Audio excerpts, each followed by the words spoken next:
Right, talk a little bit about cubital tunnel syndrome because it's a very often missed peripheral nerve entrapment of the upper extremity. So we're talking about the ulnar nerve. Okay, so that runs down the mid part of the arm here. As we all know the funny bone. That's obviously where the ulnar nerve is at its most superficial. So really easy to knock shooting pain down the arm. Obviously it's not that funny, but it is for other people. So it comes down through here. The two entrapment sites, medial head of the triceps, which is, as far as I'm concerned, missed a lot of the time. Secondary entrapment will be the flexor carpi ulnaris muscle. So in terms of release work, I think it's always important that we address any of the upper entrapment sides. So quite easy to find that medial portion of our tricep muscle coming through here. Keep in mind, if we wrap round, bring it back up against the humerus itself, and then we can glide through the medial head. We can pick up any of those restrictive trigger points in that medial head of the triceps, which will predispose to that cubital tunnel syndrome. So as I come down lower, there's a nice little trigger point in the lower half of that, which is about there, isn't it, Cal? So we get to do a little bit of extension of the wrist as well, just to open up that whole fascial line through there. Okay.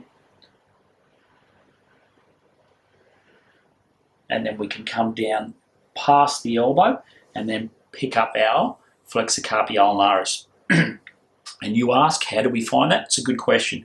So first thing we do, get our clients to make a fist, okay, like that, and we're going to get them to move into ulnar deviation. So if you keep doing that for me, so then I can come around here and just palpate, and you should feel it pop up underneath your fingertips. You'll know that you are on flexicarpa ulnaris, all right, you can relax. So that nerve dives down through there. So if we're getting some hypertonicity through there, or that tricep, obviously it reduces the space or the tunnel that it needs to work in.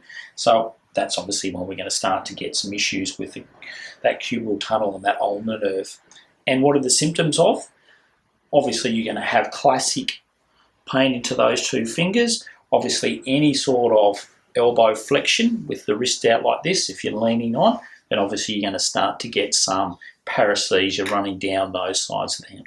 Not unlike some people who work at their desk for long periods of time, or once again, our throwing athletes.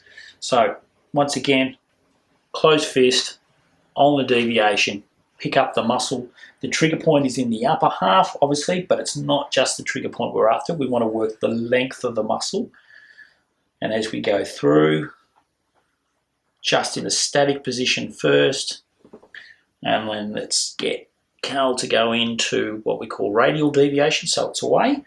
Okay, so he's going to move up towards me, that's it, back down again, and then up again as well. Good stuff, Cal. Good. All right, and obviously we can take the forearm flexors there to help that cubital tunnel offload that area as well. Keep in mind, medial head to triceps, flexicarpa ulnaris, and remember at the same time as well that how to palpate. Obviously it's easy. Closed fist, ulnar deviate, it should pop up underneath your hands.